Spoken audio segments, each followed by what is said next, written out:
It's the best show on YouTube. It's the best show on TikTok with the best information and the two best hosts. It's Fluent and Chill with me, Anthony K, and my man Jermaine. Jay, how you doing, man? Yo, what's up? Trying out these new headphones, man. I want to see what it is. It's a good look. It's a good look.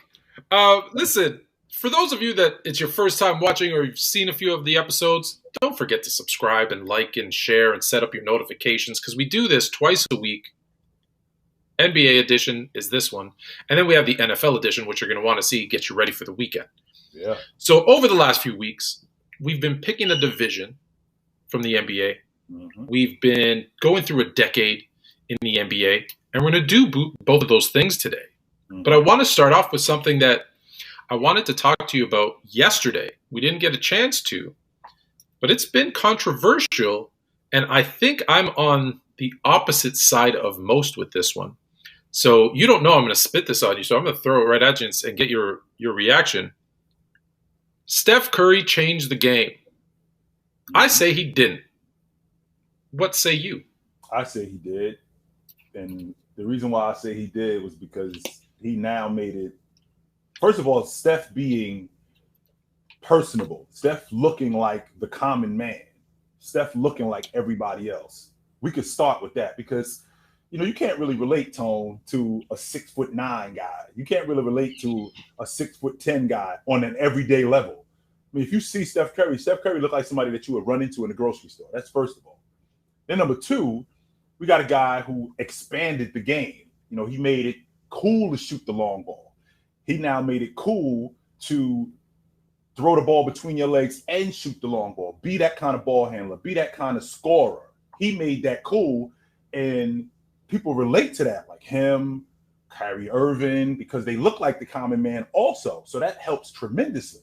But when you talk about Steph Curry's game, how transcendent it was, nobody was shooting the long ball like that in that volume. Not to say that guys couldn't shoot the long ball, but they weren't shooting it like that with that kind of volume and been able to score in different ways. So I think he absolutely changed the game. All right. So I'm with you to a point, and then I'll tell you where I disagree, and I think this is where me and everybody are butting heads. In terms of you can relate to him, the things that he does, you can practice shooting from half court and from the logo and those things. Mm-hmm. I'm with you on that. I'm not saying he didn't make it cool or popular. Mm-hmm. I think he did. Just like Michael Jordan made long shorts and short socks popular, just like Allen Iverson made tattoos and cornrows acceptable and popular. Mm-hmm. I'm with you there. But when I say change the game, the debate I've been having is, they weren't shooting threes before Steph. Well, look how many more threes they're shooting because of Steph. Like, he changed the actual way that games are played. Mm-hmm. And here's my argument that says no. I think now, don't get me wrong. I say he is a piece. He is a domino. He might be the third or fourth piece in that domino. But it wasn't like the NBA was sitting around going, okay, let me just post up. Let me post. Oh, wow, Steph Curry can shoot threes. Oh, we should try that. That's changing the game. That didn't happen. Mm-hmm. So for me, I say, well, let's take a look. 3-pointers came in 79. Mm-hmm.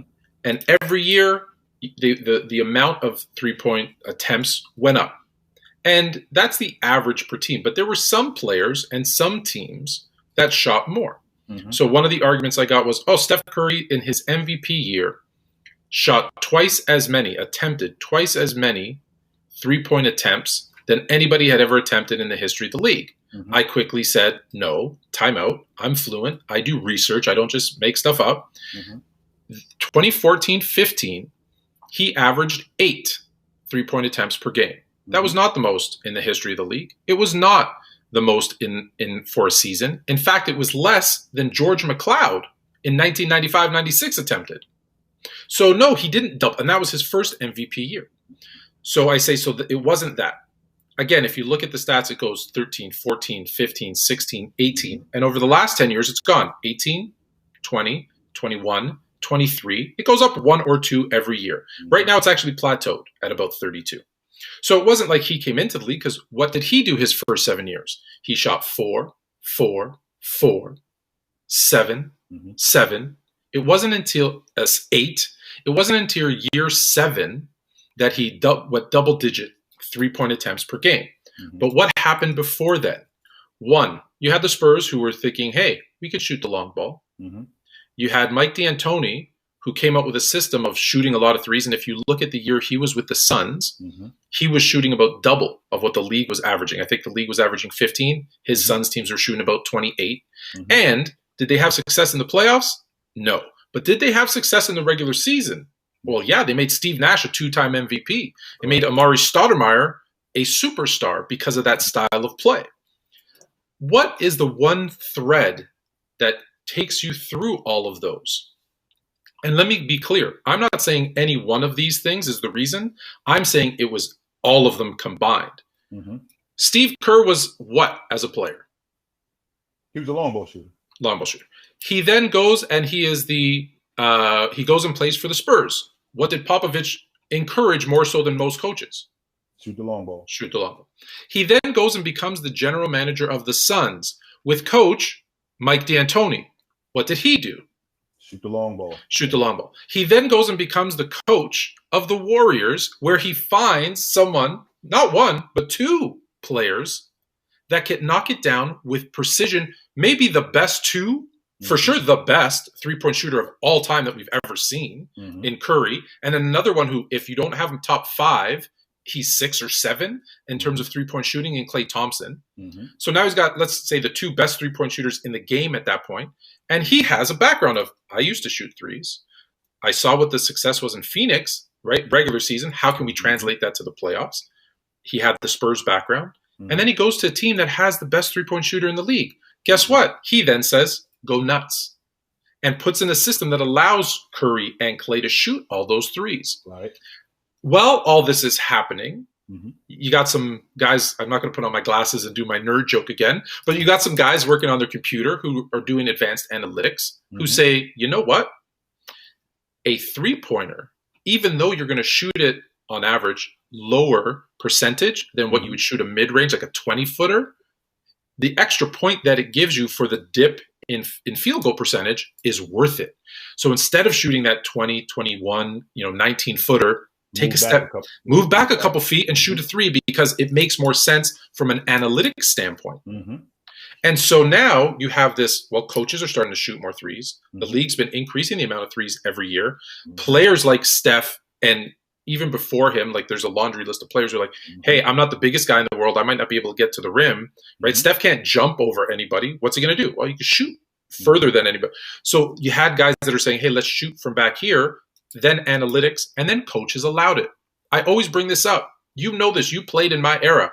And I was a 3-point shooter. I know I used to pull up 2 steps back of the 3. And even though I'd make it, my coach would shake his head. Right. He'd sometimes sit me on the bench and say, hey, run the offense. Run the offense. It's not a good shot. It wasn't not to be a good shot, yeah. And so my contention is Curry made it popular. I agree 100%. Curry made it cool. I agree 100%. Curry did it better than anybody else has ever done it. I agree 100%. But it was the way that the league was going anyways, what the analytics were telling us to do, coaches that put it into actual practice and allowed it to happen.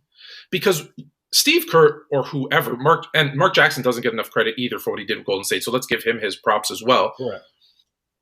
He could have easily said, hey, you know what? Curry's bad ankles, right? He's not a finisher at the rim, et cetera, et cetera. I'm going to have him come off the bench, and you're going to be our 3-point specialist. We're going to bring you in, and you're going to just shoot threes when you can.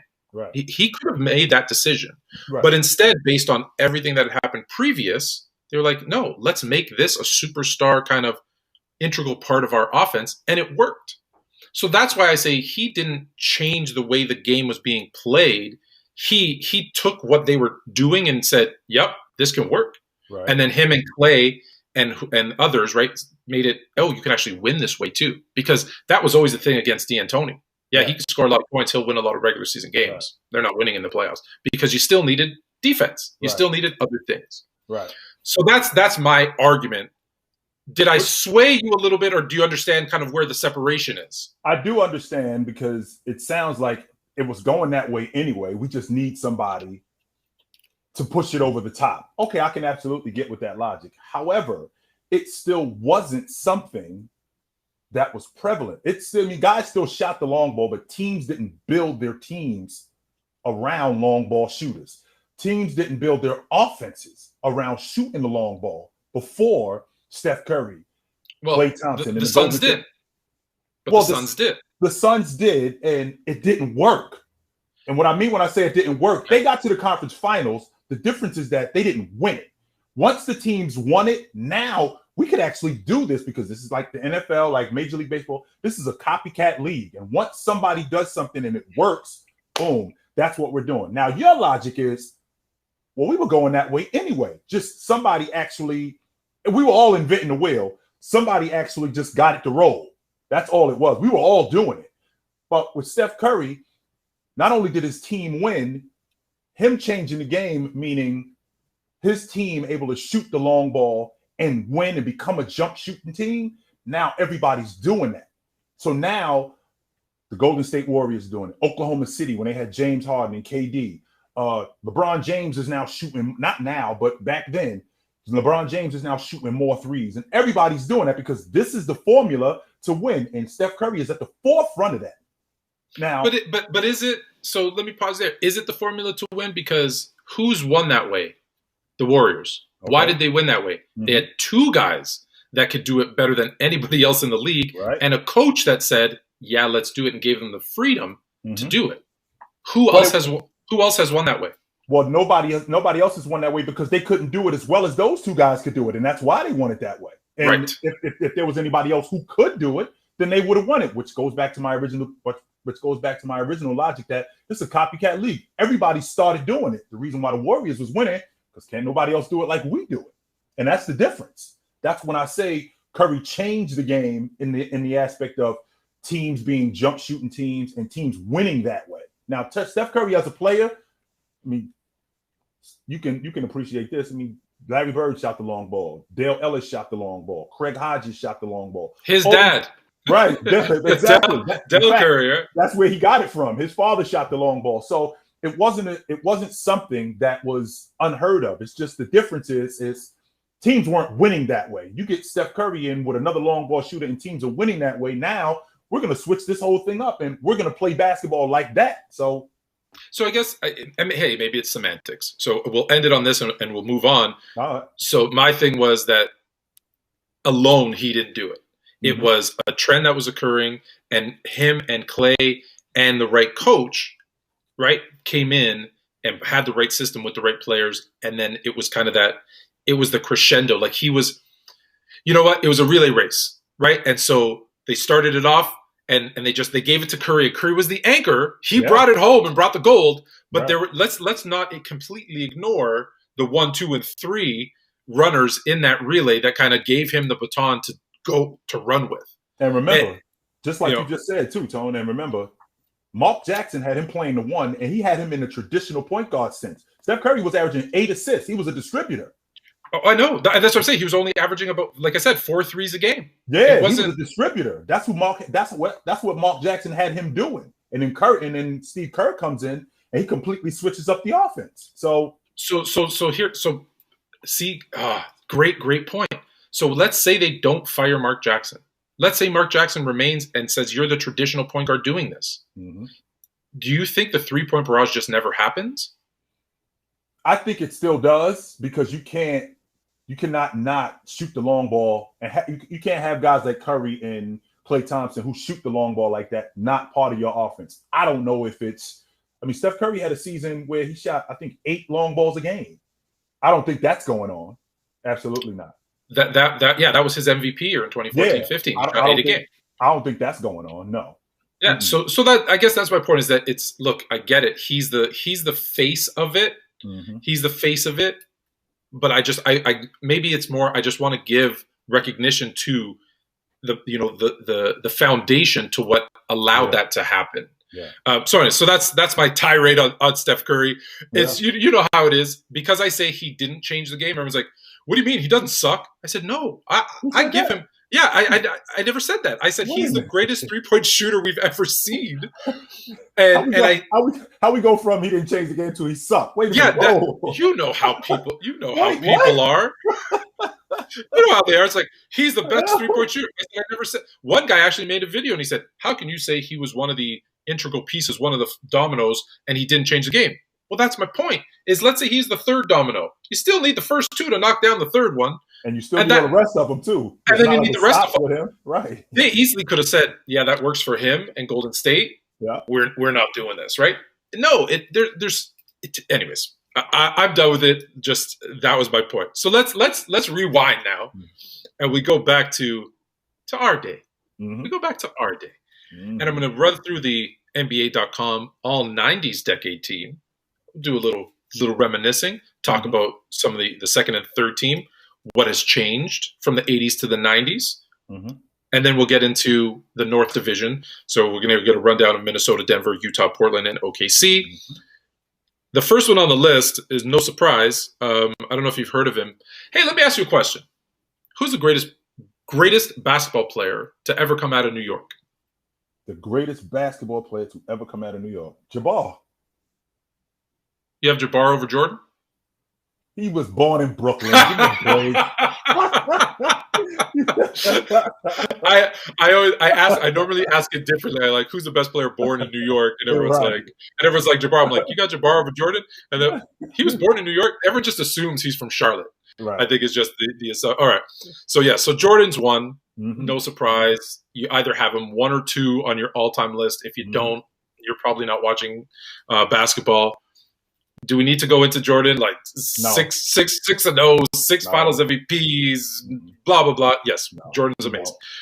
Number 2. So the other guard of the 90s. People always I don't know why they underestimate this guy. You want to talk about a guy who looks like the everyman, the one who is like, I can do what he does, but you probably can't. No, just FYI, because his arms were like metal bars. They weren't actual flesh. People don't know how strong John Stockton was. But when it comes to steals, assists, longevity, just pretty much everything, defense, people underestimate this guy's defense. John Stockton averaged 11.9 assists and 2.3 steals a game for the decade. Not in the season, for the decade. For the decade. You go. And to give you a quick synopsis, I was at a Jazz game my junior year in college in Utah. I was at a Jazz game. When I tell you, Tone, Stockton pulls up in a minivan. Yeah, of course. All 3 of his kids get out. He's got on the dad hat, and he's got on it looked like a men's only jacket that they had.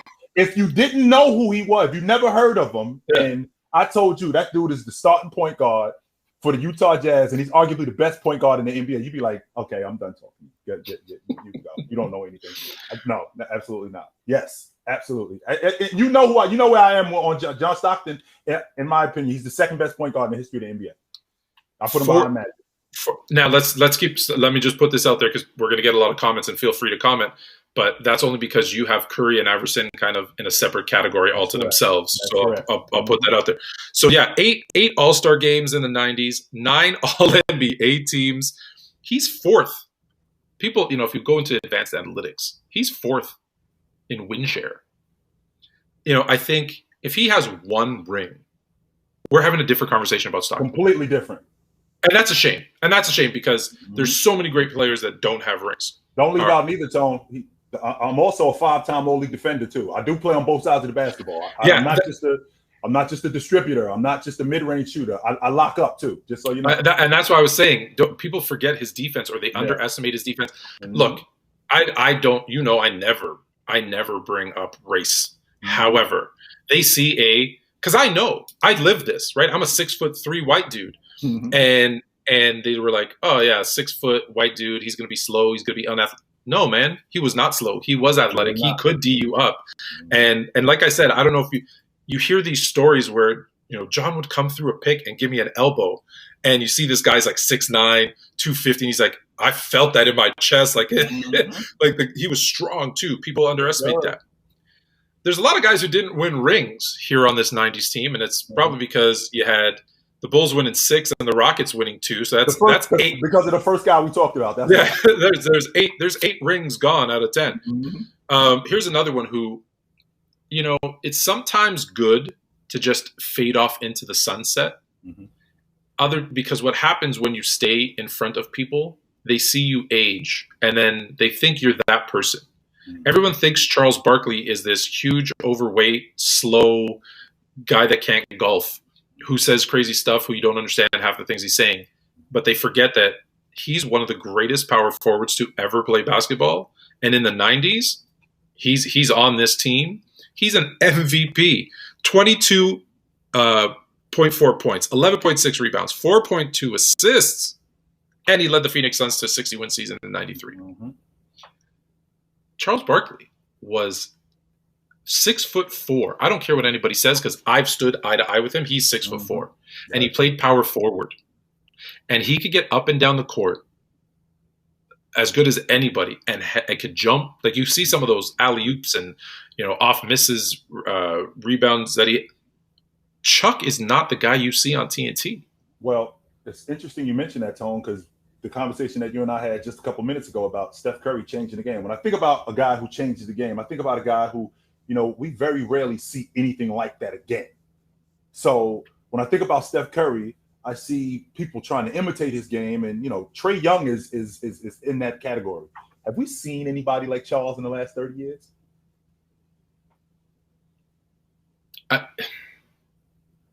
Maybe Zion, maybe in transition like that. The transition. No, he's still young. Handler, right? Rebounder. So when I think about a guy like Charles, who led the league in rebounding at 6'4", 6'5", they had him listed as 6'6", but led the league in rebounding. Was the transition player that he was. He didn't really look like much, but he was a ridiculous athlete. Charles wasn't a good athlete. He was a ridiculous athlete. He had a money mid-range game. He was tough as nails. You could go to him on the block. And this is during the time when the big man and that was when the game was played through the big man. So he had to deal with guys like Malone and Kevin McHale and Sean Kemp and Michael Cage, dirty work guys, Oakley. And he was dominated. He was dominating these guys. So I can appreciate when you see Charles on TNT and you see him on Inside the NBA, because he's the funny part. So you know, Charles was incredible. Charles was not a good player. He was incredible. It's interesting. We talk about players and moving them from one era to the other. Wouldn't he be great in today's fast-paced, kind of up and down, smaller guys playing the forward position? Like, I get it. He couldn't shoot threes, although he really tried. Do you know who has the lowest I kind of gave away the answer, but do you know who has the absolute lowest three-point shooting percentage of anyone who attempted 100 or more? Absolutely. He loved shooting. Loved shooting them. Missed them all, but he loved shooting. But he would be great in today's NBA, I think. So you go from Chuck to the kind of the prototypical, when people say in the 90s there were plumbers and electricians and stuff, they weren't in, physical fitness wasn't a thing. I point to this guy very often because you'd see Karl Malone flex his arm and you would think later on in his career he would do this. You would think he was a wrestler. Dude was just a big, like he's a hunter, a fisherman. Like he's just like, he probably bench presses trees. Like just a big, big dude who happened to average, by the way, 27.2 points a game, 10.7 rebounds, almost 4 assists. And let's be honest, if it wasn't for Jordan, one, he probably has another MVP under his belt. But two, he's got his ring, and we're talking about the second all-time leading scorer ever, only behind Kareem, is Karl Malone. And because of, I don't know why, maybe the off-the-court stuff, we don't, and maybe the ring. Does the ring mean that much? Yes, clearly it does. And the reason why it does is because I'm getting whispers now from people saying to me, if Russell Westbrook wins the NBA championship, we got to start talking about him in the top 5 point guards all time. And I'm thinking, really? I don't think so. No, I don't think so. Yeah, we're not doing that. Do you discredit? I know I'm going to talk football. Do you say that Dan Marino isn't one of the greatest quarterbacks of all time because he doesn't have a ring? Tone, let me tell you something right now, and really quick. We're gonna get right back to this. That conversation makes, and we're gonna have this conversation on Thursday. That makes me nuts because you won the NBA championship or because you won the Super Bowl, then Eli Manning is not better than Dan Marino. No, he is not. Trent Dilfer? Trent Dilfer? Was it Brad Johnson in Tampa that year? Not. Brad Johnson is not better than Randall Cunningham. No, he is not. No, he isn't. So, you brought up Russ. So if Russ isn't in your top 5 now, how does winning a ring, no offense, but how does winning a ring with LeBron, AD, Carmelo, Dwight, Rondo, how does that bump him up the list? It doesn't. It doesn't. Now, to talk to you about Malone really quick, Tone. Number one, Karl Malone doesn't play pickup in the offseason. And he doesn't play pickup in the offseason because after his rookie season, he played pickup and he rolled his ankle. So he stopped playing pickup. He doesn't touch a basketball until September. His workout program in the summer, he's in Louisiana chopping trees. There you go. Yeah. That's what he's doing. I can see that. Yeah, I can see that. That's what this dude is doing in the summertime. And we're talking about a guy who was the consummate pro, right? He was 27-11, 27-12. You now can run the offense through the 4-man. Because back then, the 4-man was your dirty work guy. That's all he did. The offense ran through the 5. Your shooting guard was your shooting guard. Your small forward was your transition player. And your 4-man was your dirty work guy. He got rebounds. He was AC Green. He was Michael Cage. He was Charles Oakley. He wasn't the guy we were running the offense through. And Malone was absolutely that guy. He had a money mid-range game. 6'9", 255 pounds, and ran like a deer. We hadn't seen anything like that from that guy. He was a finisher. He had this one thing that he used to do, Tone, which I thought was the most beautiful thing, where he would bury you right underneath the basket, right? Right underneath it, where Stockton would get him the ball, where you couldn't block the shot. You were either going to foul him or you were going to hit your hand on the rim. That was it. And he was the master at that. Malone, if he would have won it, and not just win it, to beat Jordan, that's the only reason why I put Duncan ahead of him, because he didn't win it. Yeah. That would be it. That's the only difference. But Karl Malone is he's phenomenal. People give a lot of credit. People give a lot of credit to Stockton for Malone's success, and I always challenge them to, of course, listen, the two were great together. Mm-hmm. But I always challenge them. I challenge everybody to do this. Go back and watch the Utah Jazz play. Because yes, John Stockton, of course, helped get a lot of his points on fast breaks. He was such a great passer, etc. But also look at the half court. To your point, John Stockton was most often giving it into Malone, and Malone was then kind of dictating what happened else around him. Mm-hmm. Either he'd be posting up or he'd kick it back out, either to Stockton or to Isley or somebody who's going to shoot a 3, or what's his name, Brian Russell. Right. He was like you said, he was running the offense from the low block, which was not common. And people forget that. The last one is a center that, he's one of those other ones that I feel like it's like how do we really need to talk about him as much? Because if you don't know the center that had the greatest footwork maybe of any center in the history of the NBA, who could play offense, who could play defense, who's the only other player, I believe, other than Jordan, to win 2 NBA championships without having one all-star teammate, who took a team that probably shouldn't have won an NBA title. I want to say the second one the 94-95, and still doesn't get enough. The guy who LeBron James and many others went to and said, "Can you teach me?" Right, when superstar all-time great players are coming to you, Dwight Howard. They're coming to you. Guys. They're coming to you and saying, "Can you teach me?" That bumps you up my list. Just Hakeem Olajuwon was ridiculous. Mm-hmm. I never seen anybody with, number one, at that size, that agile. And I mean, Bill Walton had a great quote where he said he never saw Olajuwon do the same move twice in a game. He might be right. He might be right. That's how good he was. And we're talking about a guy, Tone, who, when he retired, he's the only guy in NBA history to retire in the top 10 in points, rebounds, blocks, and steals. These how many guys in the history of the NBA can say that they did that when he quit. He was an anchor on defense. He was the guy who we're running the offense through. And to give you an idea, my good buddy, my best friend to this day, got drafted by the Rockets in '97. He said Olajuwon came to him and he told him, "I'm going to make your job easy." And he said, "How?" He said, "Give me the ball." I'm thinking to myself, I don't know how much easier it can be. It sounds very simple to me. He said, "Just give him the ball. I'll give you the ball. No problem." Love it. He had the agility of a guy our size. He had the speed of a guy our size. His ability to counter guys who, like David Robinson and Ewing and Shaq, guys who you couldn't just give them one move. His ability to counter moves, his ability to step out. Olajuwon would be incredible today. Olajuwon wouldn't be good today. Olajuwon would be one of the better. He wouldn't be one of the better centers. He would be one of the better players in the game today. No question about it.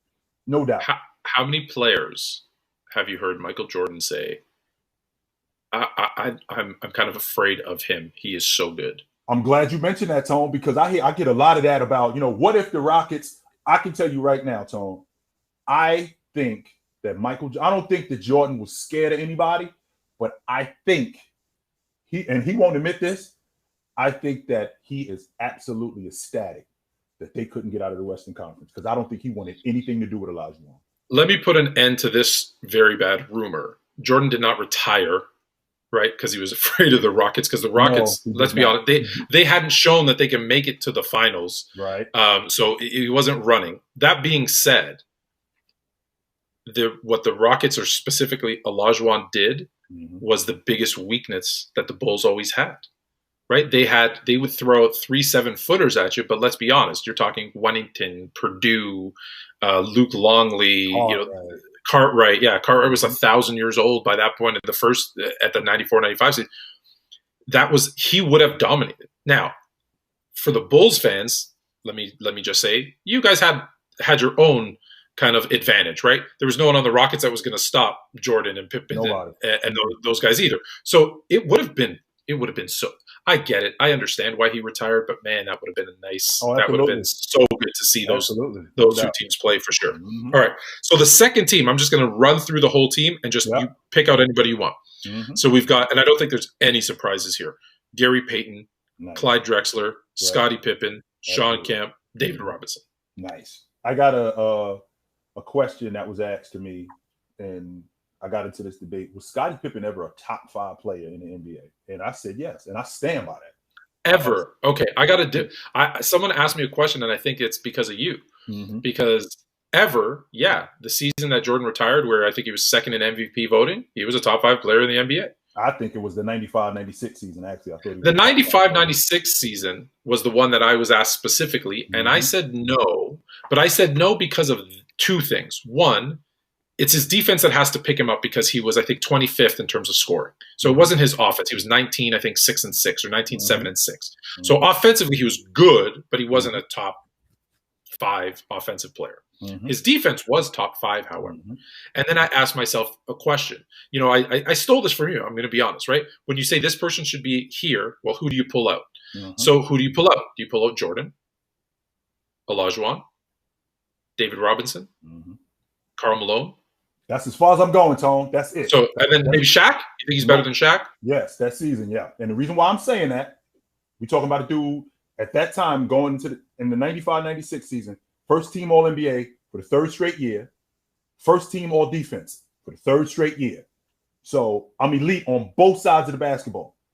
Nobody else can say that for 3 straight years except him. So I have him 6 or 7 that year only because Shaq, here's how I think. I'm starting a team. I have 2 guys to pick, Pippen or Shaq. Mm-hmm. Who am I taking? And I'm taking Shaq to start my team. Of course. So that's at that time. At that time. So that's why I'm like, he's right there. Don't get me wrong. I think he's right there in 95-96. Mm-hmm. But that's why I think those 5 for me, I pick over him. So that's why I say, is he 5? No, he's top 10 without question. Yeah. And I think 95-96 was the best season he had with Jordan. Right. Because other than the 2 seasons or 1 and 3 quarters, I guess, seasons without Jordan, I think he played obviously because he was asked to do more and he did more. Mm-hmm. But I think that was the best one where in the first kind of three-peat / those first 5 years even, he was very much kind of, Jordan was pushing him. He's trying to find his place. He understood he was the second guy. Then he got the opportunity to lead and said, hey, I can actually do this. Mm-hmm. I think he built up some confidence that year and 3 quarters. And then I think that 95-96 season, he really kind of came into his own as, hey, we don't have to be Batman and Robin. We could be Batman and Batman. Right. And then after that, then he had some injuries the next couple of years. So I think that's where he starts to kind of. You just mentioned, Tone, in the 93-94 season when he was when he finished, I think, 3rd in the league in MVP votes. No player in NBA history was on a team that won 55 games or more and was first or second on that team in points, assists, rebounds, blocks, and steals. Did not win the league MVP. No player except Scottie Pippen is the only player in NBA history to not win the league MVP and do all of that stuff. Who won? Do you know who won the MVP that year? Oh, absolutely. It was Olajuwon, and it wasn't close. Okay, so he won Defensive Player of the Year. He won league MVP, and I can appreciate that. I was going to say, sometimes I ask questions I know the answer because you bring that up and people go, "Oh, he got robbed." No, he didn't get robbed. It was because Olajuwon. Hang on, Olajuwon won it. Yeah, hang on now. Let's not make it sound like he lost to somebody like Drexler or something like that. No, he didn't. Right, yeah, exactly. No. He lost to a well-deserving kind of winner, yeah. All right, here's the third team. And man, this team is filled with a couple of superstars, but 3 players that my heart breaks because of what could have been, and for different reasons. So Penny Hardaway, obviously the injuries. I wish we could have seen him play. Like Magic Johnson with a jump shot. Losing Shaq was the difference. And losing Shaq, yeah. Losing Shaq was the difference. Reggie Miller's another one of what could have been because he stayed on long enough to where the Pacers should have won a championship. And if it wasn't for the malice at the palace that got Ron Artest kicked out of the league, got Jax suspended for so long, and I actually think the year before when they lost to Detroit, they were still the better team. Like they lost to Detroit. Detroit went on to beat the Lakers. I still think the Pacers were the better team that year, even though they lost the series. I had them winning the NBA championship that year. The Malice in the Palace. Yeah, I had them winning the NBA championship that year. Yeah. Oh, I think most people did. It was and I feel bad. Look, I don't feel bad for Ron Artest running into the stand and doing that. I don't feel bad I feel bad for Reggie. Reggie was a consummate professional. Always, clutch player, great player, always did the right thing, was a good dude. He deserved, played in a time when, again, those 90s teams, you didn't really have a chance. There was 2 teams that took 80% of the titles. Dennis Rodman, don't need to talk too much about him. I have him as one of the greatest defensive players of all time, probably the best rebounder of all time. Love Dennis. And then, so another one like Penny, Grant Hill. Grant Hill could do everything on the basketball court. And again, if it wasn't for injuries, I wish we could have seen what that career would have looked like. People ask me a lot of times, like, what ifs? And I tell them, I make it crystal clear, Tone. Whoever you put what ifs in, when you say Grant, with the exception of Len Bias, he's the only one. Whenever you ask me, what if this person in Grant Hill, I'm telling you right now, it's Grant Hill. For me, I can't say anybody else. For me, it's Grant Hill. We're talking about a dude who was, I think, his first 6 seasons in the NBA, from 94 to 2000, he was All-NBA 5 times. Tone, you know how I feel about being an All-NBA performer and an All-League defender. I think that's a big deal. And Grant Hill was an All-NBA performer 5 of the 6 seasons when he first came into the league. So anytime you ask me, what if this guy or Grant Hill, I'm telling you right now, the answer is Grant Hill. I actually would have been a top 10 player had he not gotten hurt. Oh, 100%. I agree with you 100%. And I think the only reason I don't put Len Bias in that conversation, or I pick Grant Hill over, we never actually got to see Len play in the NBA.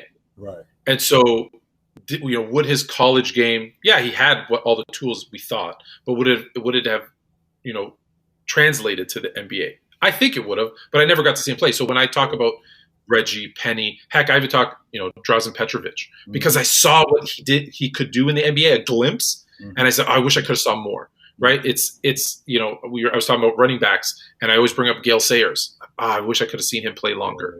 Yeah. There's those guys that you saw them at the professional level, and you saw them be great, and they got hurt. Right? Bo Jackson, another football example. Right. And so with Len, I think he would have been great if I had seen him play 1 season and be like, oh wow. I think I'd probably put him higher on my list only because he never got to show us. Right. The last one is probably only because he came in late in the that's why he's a third team. And we're going to talk about him in the 2000s, but is Shaq. Mm-hmm. Was there anyone more dominant or like ridiculous to talk? You know, we talked about Curry and we talked about, John Stockton as we could relate to them, right? They're 6 foot. They're, you can't relate to Shaq. Mm-hmm. He just went in and did everything that an athletic kind of guard or forward would do. He just happened to be like 7'1" and almost 300 pounds. Well, Tone, answer this question for me. Today, fast forward the clock to 21-21. How are we talking about a guy who's running around in the NBA that's tearing down backboards and breaking stanchions? How are we talking about him? Greatest player in the league. We got a guy with you turning everywhere. Sports Center, and he's tearing down backboards, and you're like, what the hell is going on? Who is this guy? They had to reinforce the backboards they used. They had to talk about changing the game. They had to change. They had to literally change the apparatus that we use to play the game because of him. Although he wasn't the first. Let's put that out there. He wasn't. He wasn't the first to break a backboard. Apologies. I love this one. No one. If you didn't make this list, you didn't make the list. It wasn't good enough. Sorry. Wasn't good enough. Nope. Man, all right. So that's the 90s. Is there one thing that stands out to you the most from the 90s? Like just when you think back, do you like that? Oh man, this was if I had to describe the 90s in one sentence to like someone from another planet, what's the thing? Basketball. I'm talking basketball. What was the one thing? If I had to describe one thing, if I had to say one thing, fantastic, man. That's what the 90s were. It was incredible because I think about just that Bulls team. I'm also a huge fan of domination too, Tone. I dig because I know the work that goes into being dominant and to watch the Bulls do what they did during that decade. That was a big deal, man. That's probably the one thing that stands out to me the most. I mean, we had a lot of great players in the 90s. You know, when you talk about the NBA in the 50s and the 60s and the 70s, we had a lot of great players in the 90s. And for that Bulls team to dominate the way that they did, that was incredible. The amount of teams that were able to three-peat in the NBA, the list is short. It's the 2000 Lakers, the 90s Bulls, who did it twice, and the Celtics, right? That's it. And that's it. That's it. So when you talk about great teams, how do you not say the team that did it twice? That only 2 other teams did. Now, granted, the Celtics won more than that. What did they win? 8 or 9, 10, whatever the heck they won. But they did it twice in the 90s. And that's when I think about it. I think of like, I don't want to say a resurgence of the NBA because I really think that was the 80s. Mm-hmm. But to think that, the 70s, there was a problem. Magic and Larry saved the league. Mm-hmm. And what Jordan and the crew, I don't want to just put it on him because even you go to the 92 Dream Team, they truly made basketball global, right? I give credit, I said this last week when we talked about the 80s, I give credit to Magic and Bird for saving the NBA because if it wasn't for them, there might not be an NBA. Mm-hmm. And then I give Jordan and Barkley and Olajuwon and Ewing and, I'm going to miss a bunch of guys, all those guys, they made it global. They, like, if you remember, and I do, I actually have every single game of the 92 Dream Team on VHS. Mm-hmm. I don't know what I'm going to do with it because I don't have a VCR, but I still have them. If anyone wants to buy them, let me know. Yeah. And I remember watching those games. Guys from the other countries were coming in, shaking their hands, taking pictures, asking for autographs. You just made this a global game. And guess what? Look at the amount of players. Look at the amount of top 25 players there are in the league, international now, since back then. Mm-hmm. Someone did like this whole, like a graph, and they were showing like there was like 1, and then went to 10. Mm-hmm. And now it's like if you look at the top 5 players, just look. The last 3 MVPs have been non-US born players. Correct. Granted, it was Giannis doing it twice, but that started back then, right? Those guys, the interest in basketball started globally or expanded globally from that point. I always say, like, don't look at it today and say, oh, Giannis is great. Well, Giannis is only doing what he's doing because this became a global thing, right?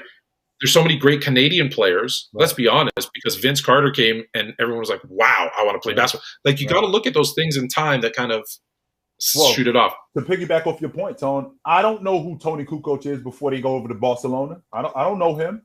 I have no idea who Tony Kukoc is. The Dream Team introduced us to Tony Kukoc. The Dream Team introduced us to all of these Sabonis. Sabonis. All of these great players, because now the game is global, and now these guys are coming over. Oh, I remember him from the Olympics. Oh, I remember this guy. Now here comes Dirk Nowitzki. Here comes Kukoc. Marshallonis is now becoming a bigger deal because we don't know who these people are. Now they go overseas and they go to Barcelona, and now they're showing us who these guys are. So they absolutely made the game global, no question about it. It gave them some definite exposure, although there was still, let's be honest, there was still a hesitation until maybe the 2000s to draft. Yeah. Like I remember, we always talk about, when we talk about best players that have never played in the NBA, I always bring up this name because it's an Oscar Schmidt. And the only reason he didn't play in the NBA is because they were hesitant to take a chance on a non-American player, and he dropped in the draft and said, "Forget this. I'm just staying." I think I was in Spain. Yeah, I was, and he's just like, "Forget it. I'm not doing it." And it's because he dropped in the draft. He would have been great to see in the NBA. Right. All right. So let's jump. We're going to finish it off with a rundown of the Northwest. I'm going to start with the teams that, let's be honest, I'm not too high on, and then we'll finish off with the teams I think we are. So OKC still has, I think, 237 draft picks left in the next. Well, the draft, they used 15 of them, so they down to like 197 now or something like that. So anyway, there might be a draft where the first 10 picks are OKC. Right. They better be able to put a team together. Yeah. Do you expect? Got a nice young core of talent. I like what they're kind of putting together, but are they in the conversation playing even? I don't think that they're in the play-in tournament, but I do think that they're going to be competitive. I like the fact that they extended Shea.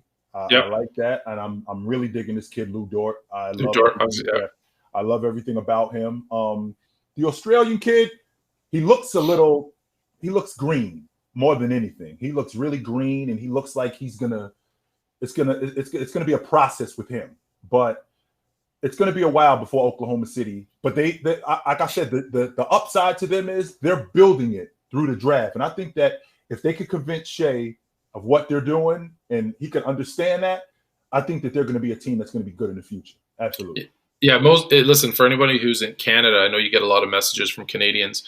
Check out OKC because Shea and Dort are both proud Canadians, so that should be, if you don't have a team in the NBA, it might be OKC. Lou Dort is from Canada. I didn't know that. Okay. Yes, sir. We got two. We got two down there in OKC. I did know Shea was Canadian. I did not know Lou was Canadian. Nice. Okay. You know what I think? Look, you answer that. I'll ask you a question. You tell me if I'm crazy.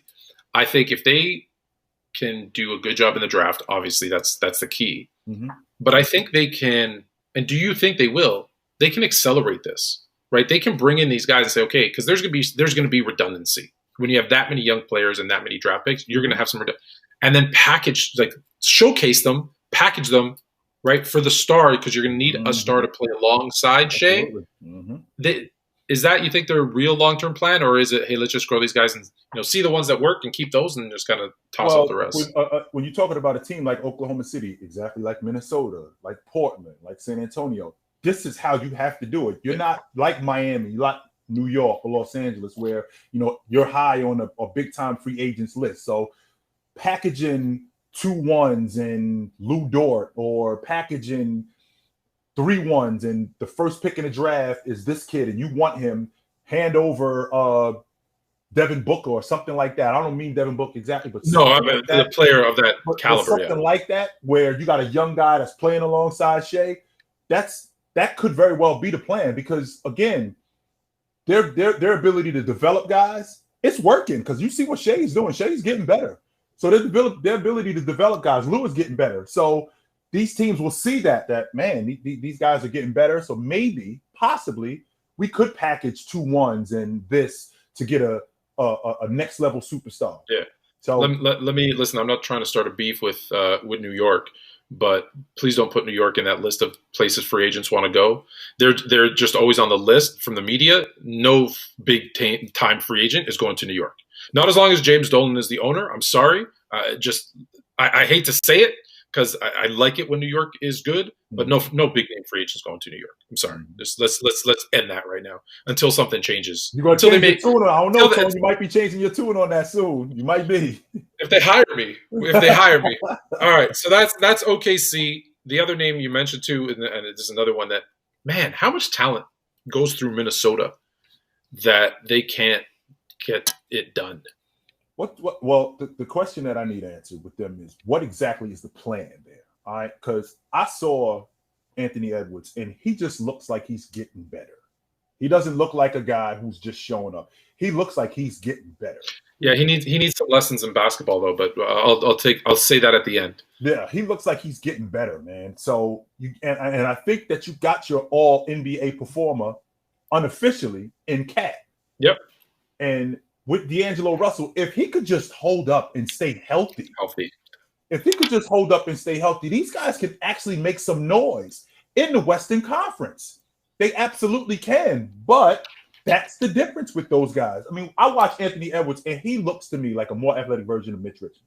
That's what he looked like. Yeah, that's a good comparison. That's who he looks like to me. And if this team, if they could just hold up, especially D'Angelo Russell in particular, if they could just hold up, I think that they can make some noise. I don't know about the play-in tournament, but I definitely think that they can make some noise in the Western Conference. Absolutely. Because I think that this year this is a pivotal year because I think Cat has just about had it. He's in year 7 now. So at this point, if they don't make some noise and show that, we were talking about a dude in Cat who been to the playoffs one time since he's been there. And if they don't make some noise, I think he's going to axe out. Yeah, no, I think you're right. Let me ask you a question. Someone asked me to do a comparison, Cat versus Rudy Gobert. Like, which player would I take? And I quickly said, I was like, I'm taking Cat. He just does so much more. But their rebuttal was, yeah, but Rudy Gobert kind of helps his team win more. Mm-hmm. Is there a problem? Is there a problem with Cat's defense? He ain't the defender that he's not the rim protector. No, I know he's not the defender that Gobert is for sure, but I think a lot of that has to do with I've said this to you in the past, Tone. That's that all NBA spot that Rudy has, that's Cat's spot. And the only reason why he ain't on it is because Minnesota is trash. That's the only reason why. If Minnesota was better, and I understand Rudy Gobert being first team not just first team all defense, but defensive player of the year. We're talking about a guy in Cat who's 23-12. He hasn't missed, I think he missed 1 to 2 games a season. He's very durable, shoots the long ball at almost 40%. He's an elite rebounder. He does rim protect. He might not rim protect like Rudy Gobert. He might not rim protect like Clint Capella, but he's still one of the better defenders in the game. And I just, when you comparing the two, like I just told you, Tone, the reason why Rudy Gobert, that's Cat's spot on that all NBA team. And if Minnesota was better, Rudy Gobert, he either moves up to the second team or he got to come off because Cat got to go on it. That's the only reason why he's not on it. So I mentioned Anthony Edwards needs some basketball lessons. He has Kevin Durant as the greatest player of all time. Can you believe that? No, I can't. That's I heard that. I was like, what? Talk about a recency bias from a young guy. All time, I was like, whoa. They said, like, I remember the question was like today, and he's like, no, all time. So anyway, that's my thing on Minnesota. All right, the next team. So these 3 teams are in the conversation. I think I agree. I'll start with the one that I think is the lowest of the 3, and by no fault of their star players, but Portland. Mm-hmm. Portland, I know you've said many times they missed their chance. They should have kind of retooled after making, I think, the Western Conference Finals, and they didn't. They ran it back, and they've just kind of dipped since. Mm-hmm. Do you think Portland? I already know they're not in championship contention. Do you think Portland makes a move before the trade deadline to put themselves in the conversation? Like, do they package CJ McCollum and something to bring in someone to help out Dame? First of all, Tone, with the group that they have, let's just say they keep this group together. I would not be surprised if they did not make the playoffs. Wow. Because as of where they are right now, I have them in the play-in tournament. I got them around 7, 8, 9. I got them in that area. So I wouldn't be surprised if they did not make the playoffs, which means, to answer your question, we get to the trade deadline. That's where they are. They're around the 7, 8, 9 seed, which means that we have to make a move to get better. Otherwise, we're going to be on the outside looking in. And if we do make the playoffs, we're out in round 1 again for the 3rd straight year, which not only are we going backwards, We're going backwards and we're staying here. We haven't improved in the last 3 years since 19.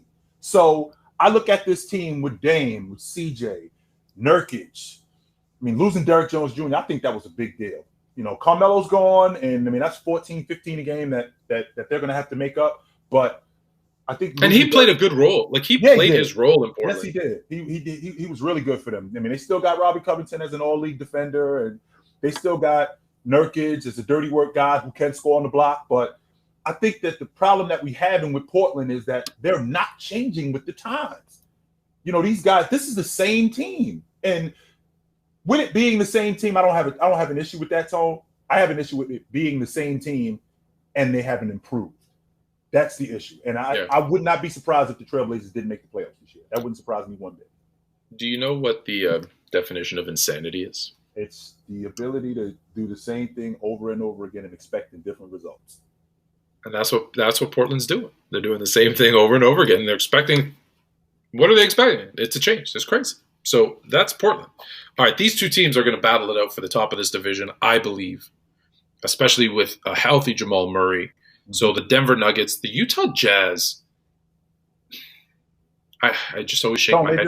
They got a bad matchup in that, because I had them when they were playing against the Trailblazers, when they were playing against the Clippers. I'm sorry, when they were playing against the Clippers, I said the Clippers, because I think they would have beat Phoenix. I said the Clippers, Jazz winner wins the Western Conference.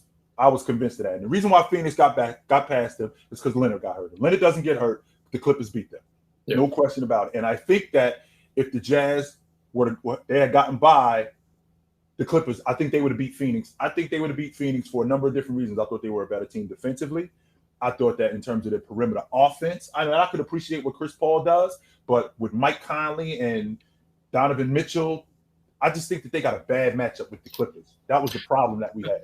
I think the Jazz matches up not the same, but more similar to the way the Bucks did with the Suns. Yes. Right? You've got Holiday who can defend. Mm-hmm. You got Chris Middleton who's a good defender, and you have Giannis protecting the rim. Mm-hmm. Similar to you've got Conley, Mitchell, and why am I drawing a blank? And Gobert. Yep, right? It's to protect the rim. It's kind of that same formula that it was what you needed to beat the Suns. So I'm with you on that.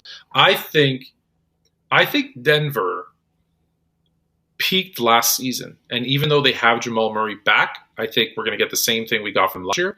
I think Utah is the one that actually might take, even though they finished first, I think they're the ones that actually do better this playoff round. They needed that experience. They needed that seasoning, if you will, in the playoffs. Because people underestimate how different basketball is played in the regular season and in the playoffs. And there's so many examples of, hey, it's the regular season. We go out, we play. Yeah, we have, plays and schemes and strategies. But when you're playing the same team, possibly 7 times in a row, you really dive deep into here's their tendencies. Here's the things that they do well. Here's the things that they're poor at. Well, let's try to take away all those things that they're really good at. And if they're going to beat us with the stuff that they're really poor at, well, then so be it. But it's going to make it tougher on them. The game slows down. There's more half-court offense. There's so many things. Like we talked about Gobert. Gobert wins Defensive Player of the Year, but is almost, I don't want to say a liability on defense during the playoffs, but it's a different way, right? Yeah. They attack him differently in the playoffs. And now, did the Jazz learn enough to adjust? I think they could have. Yeah. I look at so many teams where it's just, the Bulls getting beat by the Pistons and realizing, oh, we got to toughen up. We got to play better. They get over that hump. Yeah. Heck, even Miami, when I say Miami, I mean LeBron. LeBron needed that loss to the Spurs to say, hey, what do I need to work on? Well, I need to be a better outside shooter because they just let me shoot threes. I need to be a better post up because I'm going to have matchups. I'm so big that I'm going to have matchups like Bruce Bowen. And if I can't post that person up, then they're just going to let me sit on the block. And so he became better. Then in the first loss, when they lose with Miami, it's, hey, I need to be dominant. I need to learn, I need to take over. Yeah. And he learns from those two. And that's why look at the next 2 seasons, maybe the best 2 seasons of his career, right? And they went back-to-back chips. You had to learn. You had to take those and this isn't just sports. This is everything. You need to lose. You need to fail to learn. It makes you better. That's why I tell my kids, it's okay to fail, right? Just try, because you'll trust me. It'll make you better. If you succeed at everything, it's too easy, man. I'm telling you, you're probably not trying. Let's be honest. So I think this is what Utah needed. They needed to say, hey, just like you did, they were the better team. Yeah, they were the better team. And they should have been in the finals. So I hope they take that next step. So so we talked about Utah. What are your thoughts on Denver? And then we'll I'll put this episode to bed. When I talk about this Denver team, when you get swept out of the playoffs, I've always said this to you, Tone, I don't think you're close. Now, would Jamal Murray have made that much of a difference? I mean, they got swept, Tone. They didn't lose. They got swept. I don't know if Jamal Murray would have made that much of a difference. However, I will tell you this. I watched Bol. He looks like he's getting better. I watched MPJ. He looks like he's getting better. This Denver team, I think that they're going to be something to deal with. I don't know. I don't think that they're better than the Jazz. I don't. But I got them as the 3rd seed in the Western Conference coming up this year, and I think that they'll get a favorable matchup. I do think that.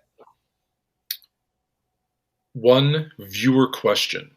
So they've been emailing me some questions for our show. So I'm going to ask one. We'll do it at the end of every episode. We'll call it like the mailbag. Mm-hmm. So we're going to ask this one question, and then we're going to move on.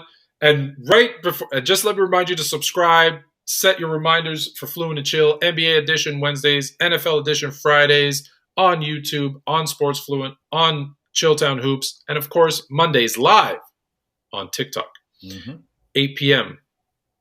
That being said, the Nets dominated the Lakers in a preseason game. Mm-hmm. And the question is, does it matter? No. James didn't play. Russell Westbrook didn't play. Anthony Davis didn't play. No. Mm-mm. My immediate reaction always is, no, it's just a preseason. It doesn't matter. Then I start to think, well, the Nets had something, right? They were trying to send a message. Here's the problem with the preseason. And I give you this recent example. Mm-hmm. There was a team. Oddly enough, they played against the Lakers as well. And the Lakers dominated them in a preseason game. In fact, their stars played that game.